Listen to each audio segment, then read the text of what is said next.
اعوذ باللہ من الشیطان الرجیم بسم اللہ الرحمن الرحیم قد سمع اللہ قول التی تجادلک فی زوجہا وتشتکی الی اللہ واللہ یسمع تحاورکما ان اللہ سمیع بصیر آمنت باللہ صدق اللہ خالقنا العظیم۔ حاضرین و سامعین کرام، سورہ حدید کے بعد سورہ مجادلہ۔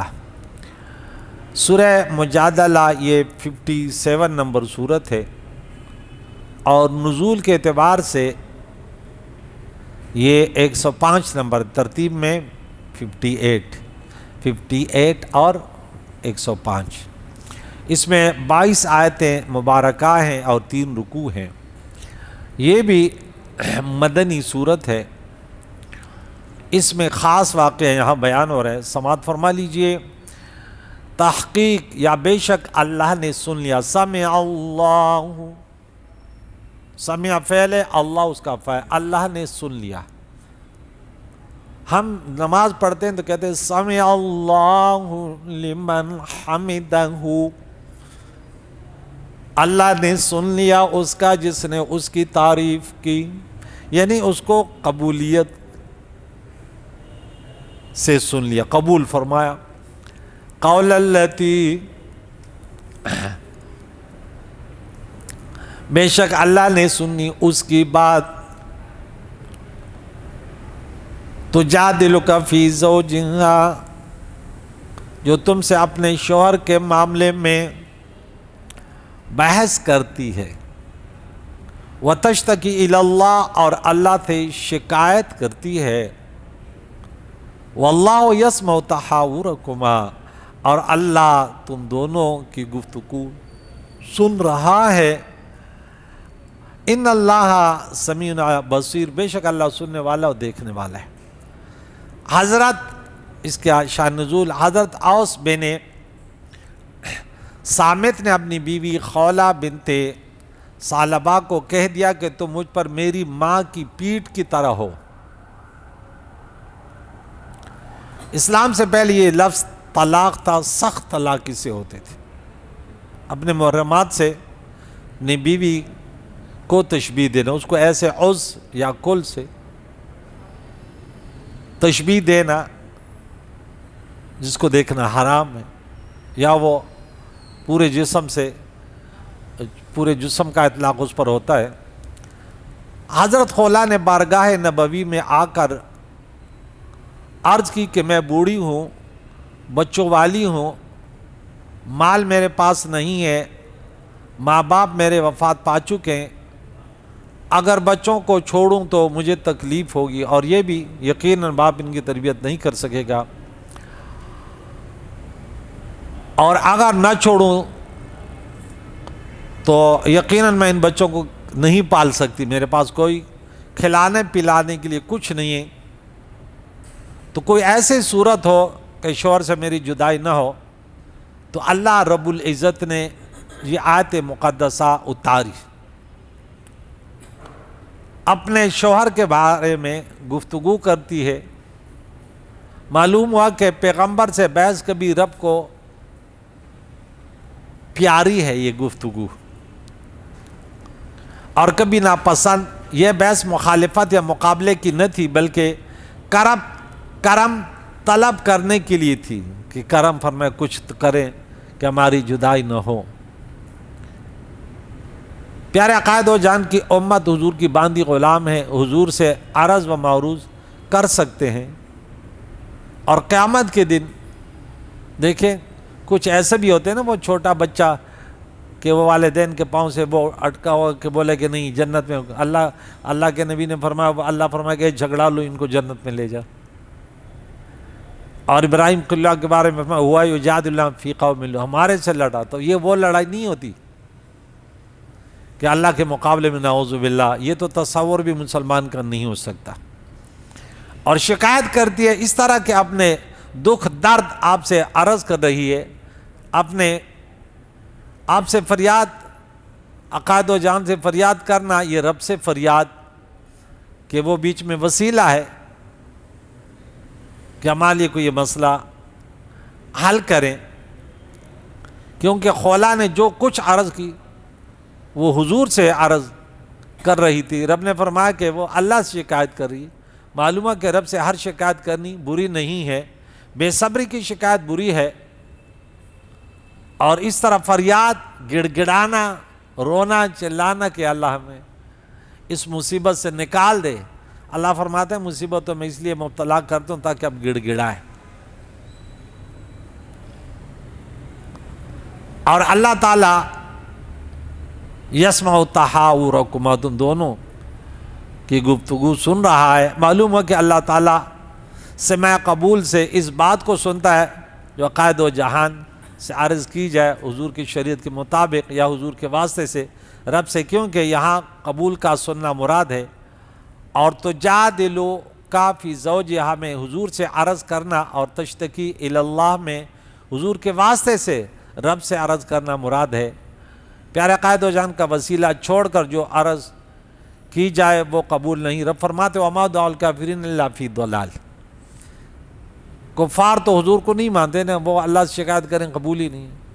رسول اللہ علیہ السلام کو ماننا کہ اللہ کے رسول ہیں اور افضل الرسول ہیں، خاتم النبیین ہیں، اور اس کے ہر طریقے کو فَلَا وَرَبِّكَ لَا يُؤْمِنُونَ حَتَّى يُحَكِّمُوكَ فِي مَا شَجَرَ بَيْنَهُمْ ثُمَّ لَا يَجِدُوا فِي أَنفُسِهِمْ حَرَجًا مِمَّا قَضَيْتَ وَيُسَلِّمُوا تَسْلِيمًا، خوشی سے قبول کریں، اس کے دل میں پھر تنگی نہ ہو۔ یہ ہے ایمان۔ وَمَا آتَاكُمُ الرَّسُولُ فَخُذُوهُ وَمَا نَهَاكُمْ عَنْهُ فَانْتَهُوا۔ بے شک اللہ سنتا ہے، دیکھتا ہے، سمیع بصیر ہے۔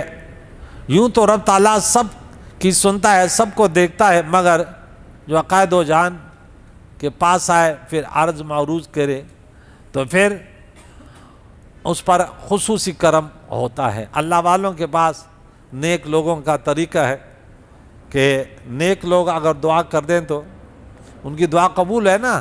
بخاری کی حدیث ہے، حدیث قدسی ہے، اگر یہ مجھ سے مانگے تو میں ضرور عطا کرتا ہوں۔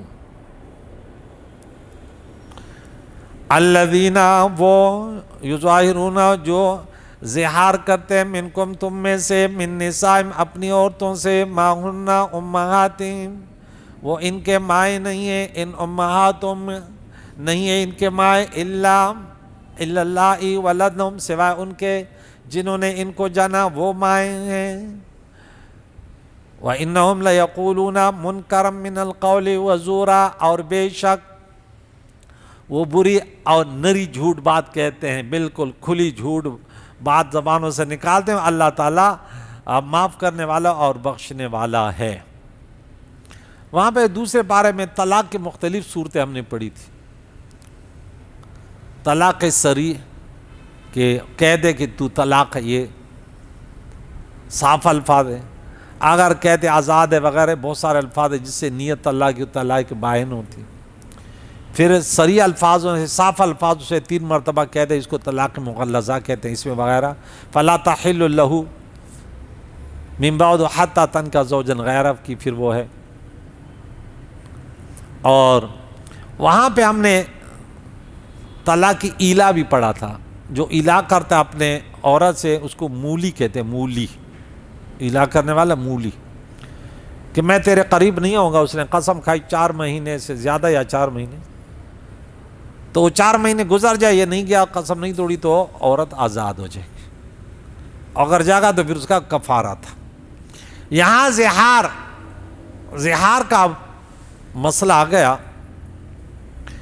یعنی ان سے زہار کر لیتے اپنی بیویوں سے۔ زہار یہ کہ خاوند اپنی بیوی یا اس کے جز شائع جو پورے ایسا جو پورے جسم پر اس کی اطلاق کی جائے، اس کو جس سے کل مراد ہوتا ہے اپنی نسبی یا رضائی محرم عورت کی کسی ایسے عضو سے تشبیہ دے جس کا دیکھنا حرام ہے۔ جیسے کہے کہ تو یا تیرا نصف یا تیری گردن میری ماں کی ران کی طرح ہے یا اس کی پیٹھ کی طرح ہے۔ اس آیت سے معلوم ہے کہ زہار صرف بیوی سے ہوتا ہے، لونڈی سے نہیں۔ کہ یہاں فرمایا من نسائہم اپنی عورتوں سے،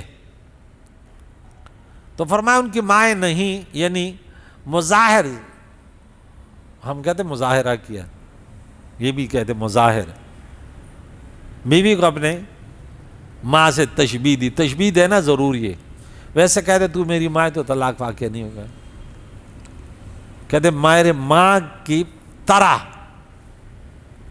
مظاہر کی بیوی اس کہنے سے نہ تو واقعی ماں بن گئی نہ ماں کی طرح حرام ہو گئی، یعنی طلاق واقع نہیں ہوگی، زہار سے طلاق واقع نہیں ہوگی، لیکن اب پابندی ضرور لگے گی۔ ان کی مائیں تو وہی ہیں جنہوں نے انہیں جنا، ولدنہم، یعنی نسبی ماں جیسے ماں کی جہت سے میراث ملے وہ صرف وہی ہے جس کے پیٹ سے یہ پیدا ہوا ہو۔ خیال ہے کہ رضائی یعنی دودھ کی ماں حرمت و احترام میں ماں کے حکم میں ہے، حضور کے ازواج مطہرات حرمت و تعظیم میں مائیں بلکہ ان سے بڑھ کر ہیں، لہذا یہ آیت اس کے خلاف نہیں ہے جس میں ہم نے سورہ احزاب میں پڑھا تھا کہ وَأَزْوَاجُ أُمَّهَاتُهُمْ، کہ عقاد و جان کے ازواج مطہرات مسلمانوں کی مائیں ہیں، کہ یہاں حقیقت کا ذکر ہے وہاں حکم کا، وہ حکمی مائیں اور یہ حقیقی مائیں، جس طرح ہم نے اس دن شہید کے بارے میں کہا کہ حکمی شہید جو ہیں وہ 52 تک ہے اور ایک حقیقی شہید ہے میدان جنگ میں شہید ہو، اور وہ بری جھوٹ بات کہتے ہیں، لَيَقُولًا مُنْكَرًا مِنَ الْقَوْلِ وَزُورًا۔ تو اسے دو مسئلے معلوم ہے، ایک یہ کہ بیوی کو ماں کہنا گناہ ہے، دوسری یہ کہ لفظ سے طلاق نہیں ہوتی، کیونکہ خولہ بنت ثعلبہ اپنے خاوند اوس بن صامت پر اس لفظ سے مطلقہ نہ ہو گئی۔ اگر بیوی کو ماں کہے تو زہار بھی نہیں، زہار میں تشبیہ شرط ہے کہ، جیسے کا،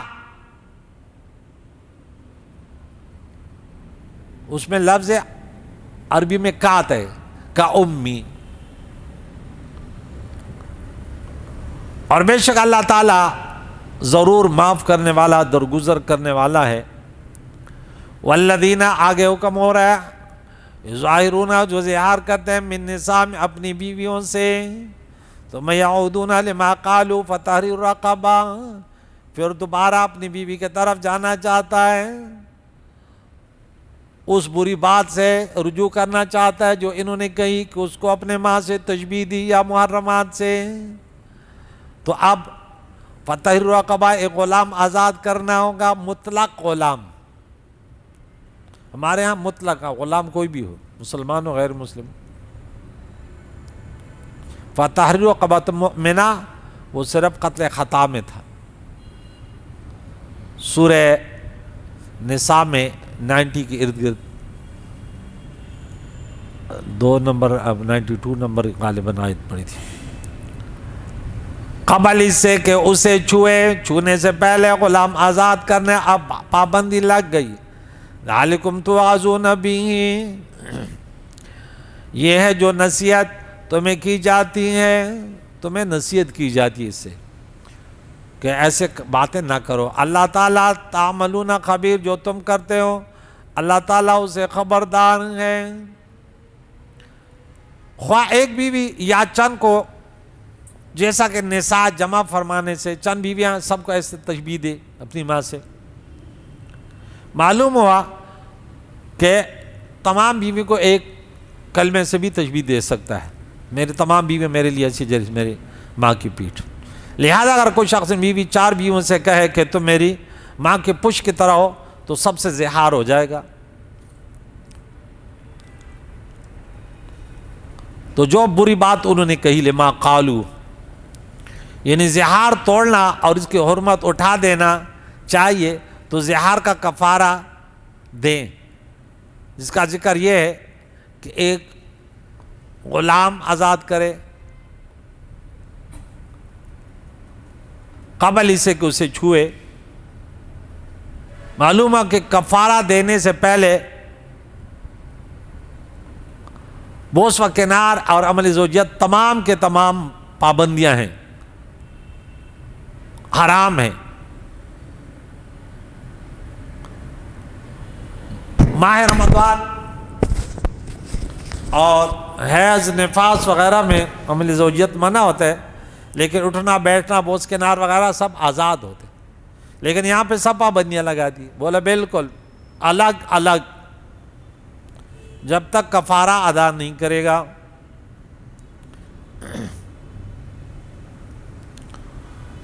فَمَن لَّمْ يَجِدْ فَصِيَامُ، جو اگر غلام نہ پائے، جیسے آج کل غلام نہیں تو روزے ہیں، شہرین متتابعین من قبل یتماسا، چھونے سے قبل، ان کے قریب جانے سے پہلے لگاتار 2 مہینے روزے رکھے گا، یہ اس کا کفارہ ہے.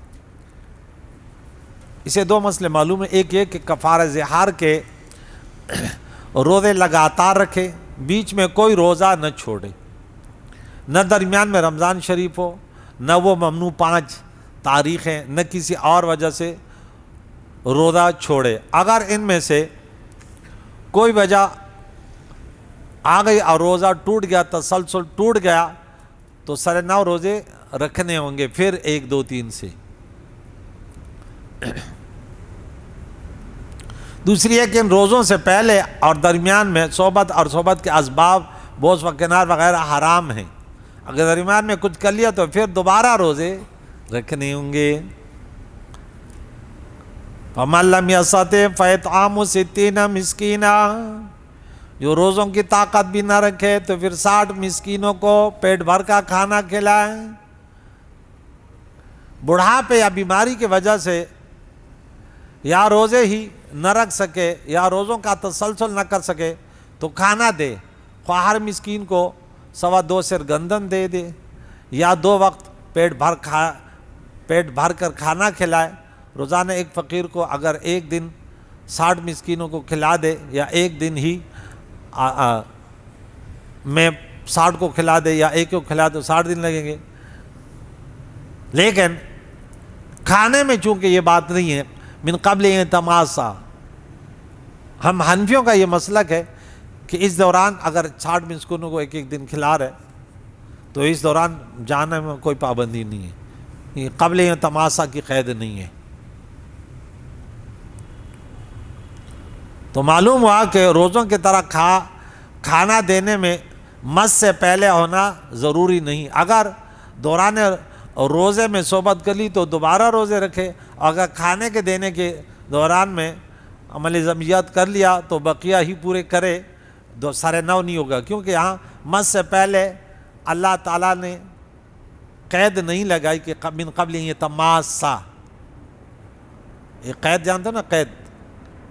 چائے لیا گرم، تو اب ٹھنڈی چائے نہیں چلے، بولا میں نے بولا گرم، تو یہ گرم قید ہے. پانی لیا، جو بھی لیا پانی ہے نا، بولا پانی ہے پانی. اگر بولا ٹھنڈا لیا تو اب وہ قید، وہ مطلق نہیں ہے، وہ پانی ٹھنڈا پانی. تو یہاں رقبہ من قبل یتماسا، روزے من قبل یتماسا، لیکن مسکینوں میں یہ نہیں ہے. جیسے میں نے کہا رقبہ مطلق ہے کہ وہاں مومن کی قید نہیں ہے. خولا رضی اللہ تعالیٰ عنہ بیٹھی ہے، فریاد کر رہی ہے کہ میرے بچے یہ ہیں. اتنے میں وہاں کھجوریں آئی ہیں 60 سا. 60 سا کتنے ہوتے ہیں؟ 240 کلو گرام. بولے یا رسول اللہ یہ دے دیں. اس کے پاس تو کچھ بھی نہیں ہے. بولا روزے بھی نہیں رکھ سکتا، یہ بھی نہیں ہے، یہ بھی نہیں ہے، یہ بھی نہیں. بولا چلو یہ کھجوریں میں ان کی مدد کر لوں. بولا یہ بھی لے جائیں. ہاں پورے مسئلے حل ہو گئے. وہ ایک شخص آتا نا، بولا 2 مہینے اب روزے رکھ لیا، اس لیے تو مجھ سے تو یہ نہیں رکھے اب 2 مہینے لگاتار. بولا یہ کرو یہ. بولا میں خود غریب. بولا چلو یہ کھجور لے جا. بولا بانٹ دے. بولا مجھ سے کوئی زیادہ غریب. تو یہ بہرحال رسول اللہ کی شان ہے. ہر مفتی کے پاس یہ اختیارات نہیں ہیں.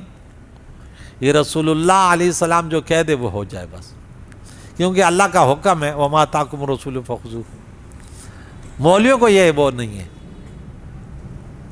وہ بالکل قانون کے مطابق بات کریں گے.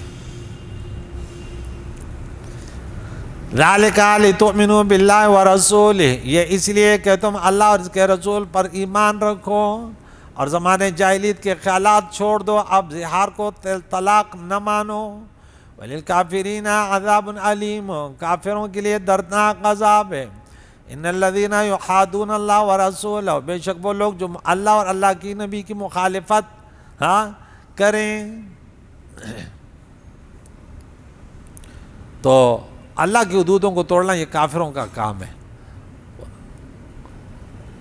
اور اسے یہ بھی دو مسئلے معلوم ہے کہ ایک یہ کہ حضور کی مخالفت اللہ کی مخالفت ہے، کیونکہ براہ راست رب کی مخالفت کوئی نہیں کرتا۔ دوسری یہ کہ اللہ تعالیٰ کی پیاروں کی دشمن کو اعلان جنگ بھی ہے اور اعلان مغلوبیت بھی ہے، کہ حدیث شریف میں آیا ہے۔ اور یہاں قرآن میں کبتو ذلیل کیا گیا ہے، کما کبت الذین من قبلہم، جیسے ان کے عقلوں کو ذلیل کر دیا گزشتہ قوموں، تو غیبی عذاب بھیج کر ذلیل کیے گئے، یہ کفار دوسری طرح رسوا کیے جائیں گے۔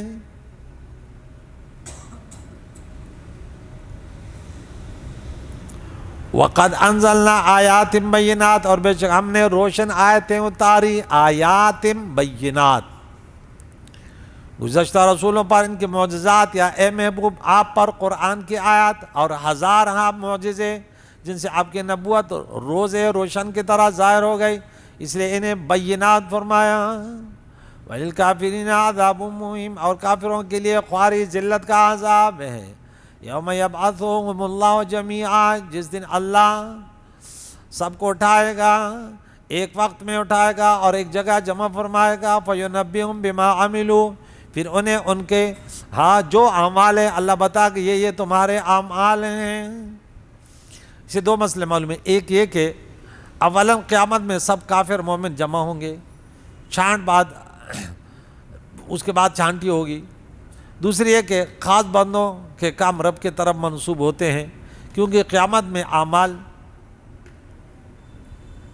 کا چھانٹ نکالنا یہ فرشتوں کا کام ہے، مگر رب نے فرمایا ہم ان کا وہ کریں گے۔ آصاہ اللہ، اللہ نے ان کا، یہ فرشتے وہ کریں، اللہ تعالیٰ کو تو ویسے بھی معلوم ہے، بے شک ہم نے، رب فرماتا ہے انہیں گن رکھا ہے۔ وَنَسُوا، اور وہ اس کو بھول گئے دنیا میں، مگر آخرت میں ہر ایک کو اپنے سارے اعمال یاد آ جائیں گے، یاد دلائے جائیں گے۔ وَاللَّهُ عَلَىٰ كُلِّ شَيْءٍ شَهِيدٌ، اللہ ہر چیز پر حاضر ہے، گواہ ہے، خبردار ہے، باعتبار علم و قدرت و قبضے کے۔ جب حاکم خود واردات پر گواہ ہو تو مجرم کا بچنا ناممکن ہے۔ کریم مولا سے دعا ہے، آج ہماری سورہ مجادلہ کا درس شروع ہوا، اللہ تعالی ہمیں قرآن مجید فرقان حمید کو پڑھنے، اس پر عمل کرنے، دوسروں پہنچانے کی توفیق عطا فرمائے۔ یا اللہ حاضرین و سامعین کی، یا اللہ تعالیٰ قرآن پاک کی سننے کی سماعت قبول فرما، مشکل آسان فرما، صراط مستقیم پر جینا، اسی پر موت ہو، ہم سب کے مرومینوں کی مغفرت ہو۔ وصلی اللہ تعالی علی خیر خلقہ محمد وعلی آلہ واصحابہ اجمعین برحمتہ۔